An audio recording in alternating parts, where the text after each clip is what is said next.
જય શ્રી કૃષ્ણ, જય માતાજી, હર હર મહાદેવ। આજે આપણે ચાતુર્માસના વ્રતની વિધિ કરશું। સંવંત 2081ની સાલનું ચાતુર્માસનું વ્રત, ચાતુર્માસના વ્રત વિશે જાણશું। એ આપણા વિષ્ણુ ભગવાનના વ્રત છે, તે 4 માસ સુધી કરવામાં આવે છે। તો આપણે આજે એની કથા, વાર્તા, વિધિ, ઉથાપન શું છે બધું તેના વિશે જાણશું। હર હર મહાદેવ। ઓમ નમો ભગવતે વાસુદેવાય। ચાતુર્માસના વ્રતની વિધિ। ચાતુર્માસે તુ નિયમો એ કેચિદ ભુવિ વિશ્રુતા તાન્હ શ્રોતુમિચ્છામિ કથ્યસ્વ મહેશ્વર। નારદે મહેશ્વરને કહ્યું, હે મહેશ્વર, પૃથ્વી ઉપર ચાતુર્માસના વ્રતના જે કેટલાક પ્રસિદ્ધ નિયમો છે એને હું સાંભળવા ઈચ્છું છું, તો તે તમે મને કહો। વળી ચાતુર્માસ કોને કહેવાય છે, એની વિધિ શું છે, તે બધી વિગત કહેવાની કૃપા કરો। મહાદેવ બોલ્યા, હે નારદ, અષાઢ માસના શુક્લ પક્ષની શયની અથવા દેવશયની કે દેવપોઢી એકાદશીને દિવસેથી આ ચાતુર્માસનો આરંભ થાય છે અને કારતક માસના શુક્લ પક્ષની પ્રબોધિની અથવા તો દેવ ઉઠી એકાદશીના બીજે દિવસે એટલે કે કારતક સુદ 12ને દિવસે ચાતુર્માસની પૂર્ણાહુતિ થાય છે। આ 4 મહિનાના સમયગાળાને ચાતુર્માસ કહેવામાં આવે છે। આ વિશે હું તમને વિસ્તારપૂર્વક કહું છું, તે તમે સાંભળો। અષાઢ મહિનાનો શુક્લ પક્ષની એકાદશીને દિવસે ઉપવાસ કરીને મનુષ્યએ ભક્તિભાવપૂર્વક ચાતુર્માસના વ્રતોનો નિયમ ગ્રહણ કરવો જોઈએ।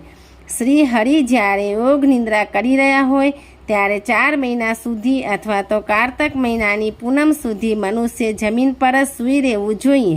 આ ચાતુર્માસ દરમિયાન કોઈ નવું ઘર ન બનાવવું જોઈએ કે કોઈ દેવી દેવતાઓની પ્રતિષ્ઠા પણ ન કરવી જોઈએ।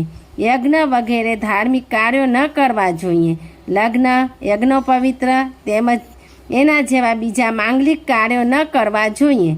આ ચાતુર્માસ દરમિયાન રાજાઓએ યાત્રા ન કરવી જોઈએ। 1000 અશ્વમેઘ યજ્ઞો કરવાથી જે મનુષ્ય જે ફળ મેળવે છે તે જ ફળને ચાતુર્માસના વ્રતો કરવાથી મનુષ્ય મેળવે છે। સૂર્ય જ્યારે મિથુન રાશિમાં હોય ત્યારે મનુષ્ય શ્રી હરિને પોઢારવા અને સૂર્ય જ્યારે તુલા રાશિમાં આવે ત્યારે શ્રી હરિને જગાડવા। એ અરસામાં જો પુરુષોત્તમ માસ, અધિક માસ પણ આવી જાય તો આ જ પ્રમાણે તેની વિધિ કરવી જોઈએ। તે દિવસે ઉપવાસ કરીને ચાતુર્માસના વ્રતનો સંકલ્પ કરીને ભગવાન વિષ્ણુની પ્રતિમાની સ્થાપના કરવી જોઈએ। પ્રતિમા સૌમ્ય આકારવાળી હોવી જોઈએ, તેમાં શંખ, ચક્ર, ગદા અને પદ્મ ધારણ કરેલી હોવી જોઈએ।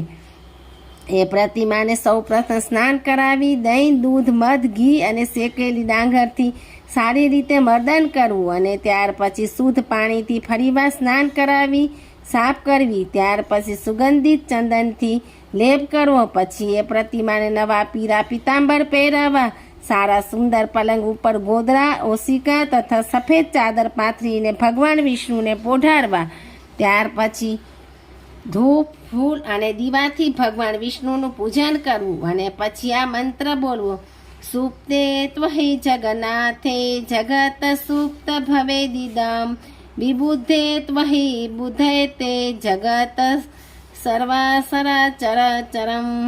હે જગન્નાથ, તમારા સૂઈ જવાથી આખું જગત સૂઈ જાય છે અને આપ જાગો છો ત્યારે સમગ્ર સચરાચર જગત જાગી ઉઠે છે। હે નારદ, આ પ્રમાણે ભગવાન વિષ્ણુની પ્રતિમાને પલંગ પર સ્થાપિત કરીને એની સમક્ષ બોલીને ચાતુર્માસના વ્રતોનો નિયમ ગ્રહણ કરવો જોઈએ। સ્ત્રી હોય કે પુરુષ હોય, જે ભગવાન વિષ્ણુનો ભક્ત હોય એણે પ્રબોધિની અથવા દેવ ઉઠી એકાદશી સુધી 4 મહિના સુધી લીધેલા વ્રતનું અવશ્ય પાલન કરવું જોઈએ। આ પોતે લીધેલા નિયમનો ભંગ ન થાય એનું ખાસ ધ્યાન રાખવું જોઈએ। નિયમ લેનારે દરરોજ સવારે વહેલા ઉઠી નિત્યક્રમ કરીને દાંતણ કરીને સ્નાન કર્યા પછી ભગવાન વિષ્ણુ સમક્ષ પ્રાર્થના કરવી, હે જગન્નાથ, મેં ધારણ કરેલા નિયમો નિર્વિઘ્ને પૂર્ણ કરાવો। જે મનુષ્ય ચાતુર્માસ દરમિયાન યોગનો અભ્યાસ કરવાનો નિયમ પાળે છે તે યોગાભ્યાસના બળથી બ્રહ્મપદને પામે છે। જે મનુષ્ય તાંબુલનો ત્યાગ કરે છે તે મધુર તેમજ સુરીલા કંઠવાળો થાય છે। જે મનુષ્ય મીઠો, ખારો, ખાટો, તીખો, કડવો અને તુરો આ 6 રસોનો ત્યાગ કરે છે તે શરીરમાં દુર્ગંધપણું પામતો નથી. જે મનુષ્ય ફળોનો ત્યાગ કરે છે તે ઘણા પુત્રો વાળો થાય છે. જે મનુષ્ય ચાતુર્માસમાં ખાખરાના પાનમાં ભોજન કરે છે તે રૂપવાન તેમજ ભોગ સામગ્રીઓથી સંપન્ન થાય છે. જે મનુષ્ય દૂધ દહીંનો ત્યાગ કરે છે તે ગોલોકને પામે છે. જે મનુષ્ય મૌન વ્રત ધારણ કરે છે તેની આજ્ઞાનો ભંગ થતો નથી. જે મનુષ્ય તપેલીમાં રાંધેલી રસોઈનો ત્યાગ કરે છે તે ઇન્દ્રનું સિંહાસન મેળવે છે. હે નારદ, આવા પ્રકારના ત્યાગથી મનુષ્ય ધર્મનિષ્ઠ બને છે. વળી એ નિયમની સાથે નમો નારાયણનો જપ કરવાથી 100 ગણું અધિક ફળ મેળવે છે. જે મનુષ્ય કોઈ પણ પાત્રનો ઉપયોગ કર્યા વિના માત્ર જમીન પર જ ભોજન કરે છે તે રાજા બને છે. જે મનુષ્ય ચાતુર્માસ દરમિયાન તળાવમાં સ્નાન કરે છે એને ગંગા સ્નાનનું ફળ મળે છે. જે મનુષ્ય 4 મહિના સુધી ભગવાન વિષ્ણુના મંદિરમાં સાફસૂફી કરે છે તે 1 કલ્પકાળ સુધી વૈકુંઠ ધામમાં નિવાસ કરે છે. જે મનુષ્ય ભગવાન વિષ્ણુની 108 વાર પરિક્રમા કરે છે તે દિવ્ય વિમાનમાં બેસી શ્રી વિષ્ણુના ધામમાં જાય છે. જે મનુષ્ય ભગવાન વિષ્ણુના ચરણની વંદના કરે છે તેને ગાયના દાનનું ફળ મળે છે. જે મનુષ્ય ચાતુર્માસ દરમિયાન દરરોજ એકટાણું કરે છે તેને અગ્નિષ્ટોમ યજ્ઞનું ફળ મળે છે. જે મનુષ્ય ભગવાન વિષ્ણુ સમક્ષ ભજન કીર્તન કરે છે તે ગાંધર્વ લોકને પામે છે. જે મનુષ્ય 4 માસ સુધી ભગવાન વિષ્ણુનું વિધિપૂર્વક પૂજન કરે છે તે અક્ષય સુખ પામે છે. જે મનુષ્ય કથાકાર બની ભગવાન વિષ્ણુની સમક્ષ શાસ્ત્રોની ચર્ચા તેમજ ધાર્મિક કથાઓ અને પુરાણના આખ્યાનો સંભળાવીને લોકોને ઉપદેશ આપે છે તે વિષ્ણુ ધામને પ્રાપ્ત કરે છે.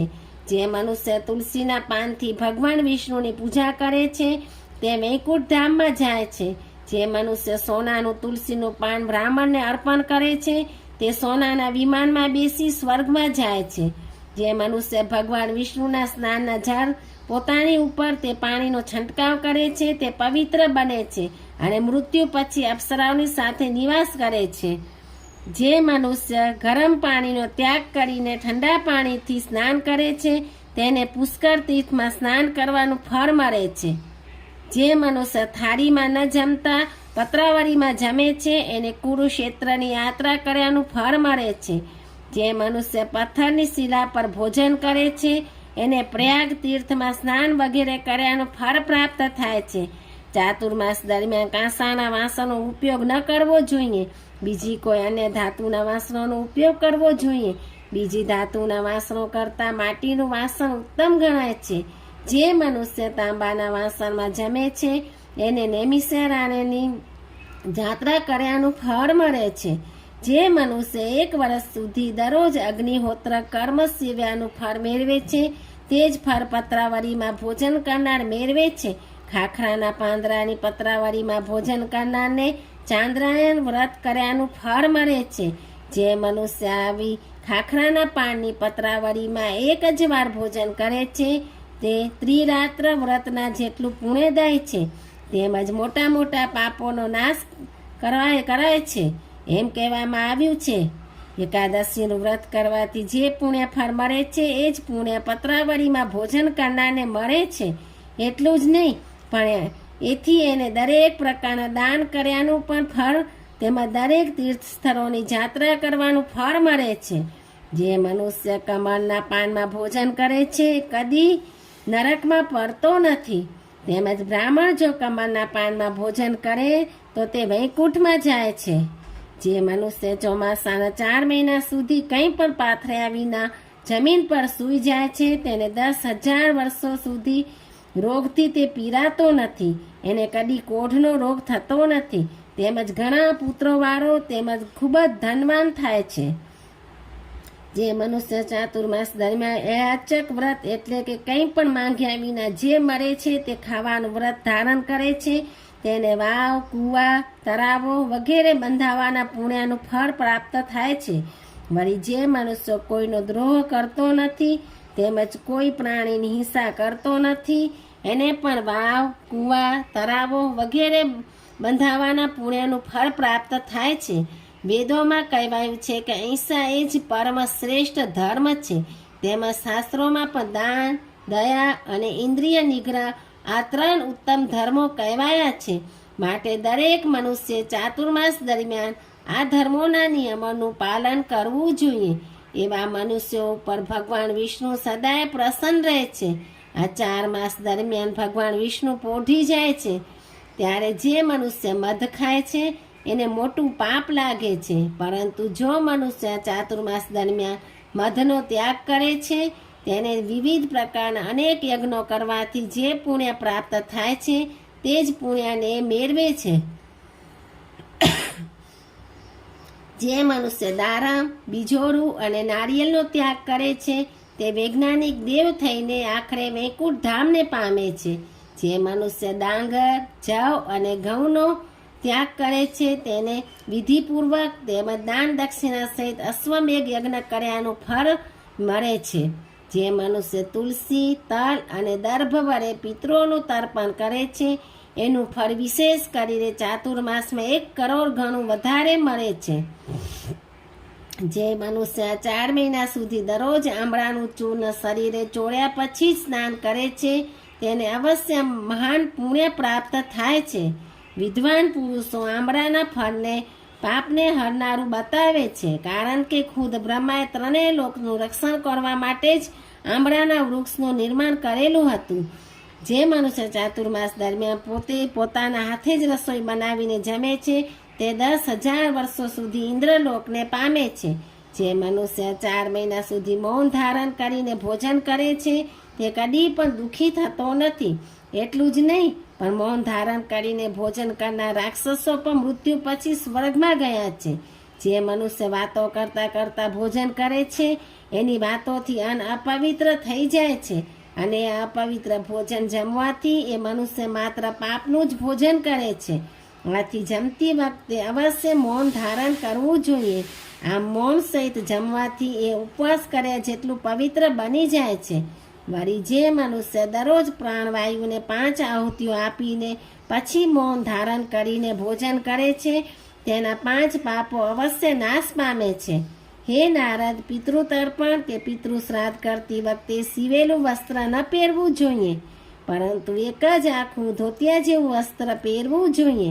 મળમૂત્રનો ત્યાગ અથવા મૈથુન કરતી વખતે કમર અથવા પીઠ ઉપર જે વસ્ત્ર રહે છે તે વસ્ત્રને પણ બદલી નાખવું જોઈએ. શ્રાદ્ધ કર્મમાં તો આવા અપવિત્ર વસ્ત્રોનો ત્યાગ જ કરવો એ જ ઉચિત ગણાય છે. ચાતુર્માસ દરમિયાન મનુષ્ય પવિત્ર તેમજ જીતેન્દ્રિય થઈને ભગવાન વિષ્ણુની પૂજા કરવી જોઈએ. વળી જ્યારે ભગવાન વિષ્ણુ સૂઈ રહ્યા હોય ત્યારે પાંદડાવાળા શાકભાજી, દૂધ તેમજ સીવેલા કપડાનો ત્યાગ કરવો જોઈએ. એથી મનુષ્ય કલ્પ વર્ષો સુધી નરકમાં જતો નથી. વળી જે મનુષ્ય ક્રોધ, ખોટું બોલવું, મધ તથા ધાર્મિક પર્વના અવસર પર મૈથુનનો ત્યાગ કરે છે એને અશ્વમેઘ યજ્ઞ કર્યાનું ફળ મળે છે. કોઈ પણ વસ્તુનો ઉપભોગ કરતા પહેલા એમાંથી થોડુંક બ્રાહ્મણોને દાનમાં આપવું જોઈએ. એમ કરવાથી તે અક્ષય બની જાય છે. ચાતુર્માસ દરમિયાન જે મનુષ્ય પીપળાના વૃક્ષની પ્રદક્ષિણા કરે છે, ગાયત્રી મંત્રનો જાપ કરે છે, ધાર્મિક આખ્યાનો સાંભળે છે, શિવ અથવા વિષ્ણુના નામની માળા કરે છે તે વૈકુંઠ ધામમાં જાય છે. જે મનુષ્ય ચાતુર્માસમાં લીધેલા વ્રતનું ઉત્તમ વિધિથી તેમજ શાસ્ત્રોએ કહેલા શાસ્ત્રોના નિયમ પ્રમાણે નિયમપૂર્વક પાલન કરે છે તે પરમ પદને પામે છે. નારદે પૂછ્યું, હે મહેશ્વર, જેના આચરણથી ભગવાન વિષ્ણુ મનુષ્યો પર પ્રસન્ન થાય છે તે બ્રહ્મચર્ય કેવું હોવું જોઈએ તે તમે મને કહો. મહાદેવે કહ્યું, હે નારદ, જે મનુષ્ય માત્ર પોતાની પત્નીમાં અનુરાગ રાખે છે અને એની સાથે મૈથુન કરવા તત્પર થાય છે તેને વિદ્વાનોએ બ્રહ્મચારી કહ્યો છે. પરંતુ જે મનુષ્ય પરસ્ત્રી સાથે મૈથુન કરવા તત્પર થાય છે તેને ચંડાળથી પણ હલકટ જાણવો જોઈએ. જે મનુષ્ય પોતાની પત્ની સાથે માત્ર ઋતુકાળમાં જ મૈથુન કરે છે તેને પણ બ્રહ્મચર્ય પાળ્યું ગણાય છે. વળી જે મનુષ્ય પોતાની પતિવ્રતા નિર્દોષ પત્નીનો ત્યાગ કરે છે તેને પાપ કર્મ કર્યું કહેવાય છે અને એને બાળ હત્યાનું પાપ લાગે છે. જે મનુષ્ય ચાતુર્માસ દરમિયાન સ્નાન, દાન, જપ, હોમ, સ્વાધ્ય તથા દેવપૂજન વગેરે જે કંઈક ધાર્મિક કર્મ કર્યું હોય તે બધું અક્ષય થઈ જાય છે. આ ચાતુર્માસને લગતું જે કાંઈ ધર્મ કર્મ કહેવાયું છે તે પુણ્યદાય તથા પવિત્ર હોય, પાપનો નાશ કરનાર છે. તેથી હે મુનિ, આ ચાતુર્માસને લગતું ધર્મ કર્મ સાંભળીને પણ દરેક મનુષ્ય ગંગા નદીમાં સ્નાન કર્યાનું પુણ્ય ફળ મેળવે છે. ચાતુર્માસ્યમિદમ પુણ્ય પવિત્ર પાપનાશનમ શ્રુત્વા તુ લભતે પુણ્ય ગંગા સ્નાન ભવ મુને. માટે આ ચાતુર્માસનો ધર્મ કર્મ સાંભળવું જોઈએ. એનાથી પણ આપણે ગંગા નદીમાં સ્નાન કર્યા જેટલું પુણ્ય પ્રાપ્ત થઈ જાય છે. હવે આપણે ચાતુર્માસના વ્રતની ઉત્થાપન વિધિ શું છે તેના વિશે જાણીએ. કોઈ પણ વ્રત કરીએ તો એનું ઉત્થાપન તો કરવું જ જોઈએ. તો એની ઉત્થાપનની વિધિ પણ જાણવી લઈએ. તો કેવી રીતે ઉત્થાપન કરવું તેની પણ આપણે વિધિ જાણીએ. તો ચાતુર્માસના વ્રતની ઉત્થાપન વિધિ શું છે તે જાણીએ. ચાતુર્માસ્ય વ્રતના ચ પ્રબુદ્ધાપન વિબોદ્ધાપને કૃતે સર્વ સંપૂર્ણ ભવતી ધ્રુવમાં. નારદે કહ્યું, હે પ્રભુ, ચાતુર્માસને લગતા વ્રતોનું ઉત્થાપન મને કહો, કારણ કે કોઈ પણ વ્રતનું ઉત્થાપન કરવાથી તે વ્રત સંપૂર્ણ થાય છે. મહાદેવ બોલ્યા, હે મા ભાગ્યવાન નારદ, જે મનુષ્ય વ્રત કરીને પછી એનું જો ઉત્થાપન નથી કરતો તો તે વ્રતનું પૂરેપૂરું ફળ મેળવી શકતો નથી. વળી જે મનુષ્યને લીધેલા વ્રતનું વિધિપૂર્વક ઉત્થાપન કરતો નથી અથવા તો લીધેલા વ્રતને અધવચ્ચેથી મૂકી દે છે તે બીજા જન્મમાં આંધળો કે કોઢિયો થાય છે. માટે લીધેલા દરેક વ્રતનું વિધિપૂર્વક ઉત્થાપન તો અવશ્ય કરવું જ જોઈએ. ચાતુર્માસ દરમિયાન મનુષ્ય જે નિયમો લીધા હોય એમને વિધિ પ્રમાણે પાળ્યા પછી જે સમય ભગવાન યોગ નિદ્રામાંથી જાગ્યા હોય ત્યારે પોતાના બ્રાહ્મણને સાથે રાખીને ભગવાન વિષ્ણુની સમક્ષ સૌ પ્રથમ તો ક્ષમાયાચના કરવી, ત્યાર પછી લીધેલો નિયમ છોડવો. એ સમય વિશેષ રૂપથી એ બ્રાહ્મણને સુવર્ણની સાથે અન્નનું દાન આપવું જોઈએ, કારણ કે અન્નનું દાન દેનાર વિષ્ણુ લોકને પામે છે. જુદા જુદા વ્રત કરનારે જુદા જુદા દાન આપવા જોઈએ. જેવા કે ખાખરાના પાનની પતવારીમાં ભોજન કરનારને ઉત્થાપનને સમયે ઘીની સાથે ભોજનના પદાર્થો બ્રાહ્મણને દાનમાં દેવા જોઈએ. તેલના ત્યાગનો નિયમ લેનારે બ્રાહ્મણોને તેલનું દાન કરવું જોઈએ. ઘીનો ત્યાગ કરવાનો નિયમ લેનારે બ્રાહ્મણને ઘીનું દાન કરવું જોઈએ. અયાચક વ્રત એટલે કે કંઈ પણ માંગ્યા વિના જે મળે તે ખાવાનું વ્રત લેનારે સોનાની સાથે બળદનું દાન આપવું જોઈએ. ચાતુર્માસમાં અડદ ન ખાવાનું વ્રત લેનારે વ્રત પૂરું થતાં વાછરદા સાથે ગાયનું દાન કરવું જોઈએ. આંબળાનું ચૂર્ણ ચોળીને પછી સ્નાન કરવાનું વ્રત લેનારે વ્રતના ત્યાગ વખતે 1 માસો સોનાનું દાન આપવું જોઈએ. ફળનો ત્યાગ કરવાનો નિયમ લેનારે ફળનું દાન કરવું જોઈએ. અનાજના ત્યાગનો નિયમ લેનારે અનાજ અથવા ચોખાનું દાન કરવું જોઈએ. ચાતુર્માસ દરમિયાન કંઈ પણ પાથર્યા વિના જમીન પર સૂઈ રહેવાનું વ્રત લેનારે તેનો ત્યાગ કરતી વખતે ઓશિકા સહિત રૂથી ભરેલું ગાદલું દાનમાં આપવું જોઈએ. એકટાણાનું વ્રત લીધું હોય તો એને બ્રાહ્મણોને જમાડવા જોઈએ. જેણે દહીં તેમજ દૂધનો ત્યાગ કર્યો હોય એમને દહીં તેમજ દૂધનું દાન કરવું જોઈએ.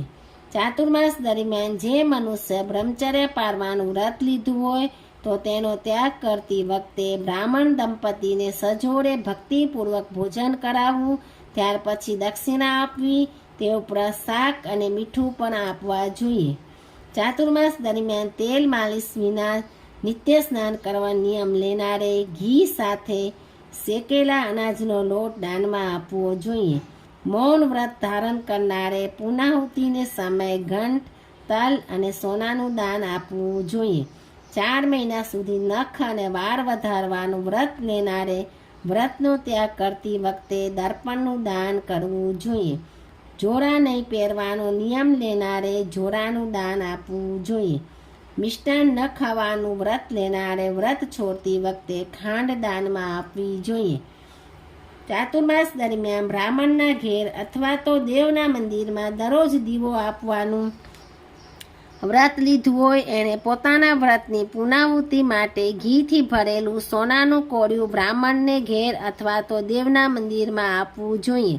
દરેક દાન આપતી વખતે દાન આપનારના મનમાં એક જ ઉદ્દેશ્ય હોવો જોઈએ કે ભગવાન વિષ્ણુ મારું વ્રત પૂર્ણ કરવા માટે મને સહાયરૂપ થાય. ચાતુર્માસ દરમિયાન જે પદાર્થનું વ્રત લીધું હોય તે પદાર્થ બ્રાહ્મણને દાનમાં આપવા જોઈએ. એનાથી જ આપણું ઉત્થાપન થાય છે.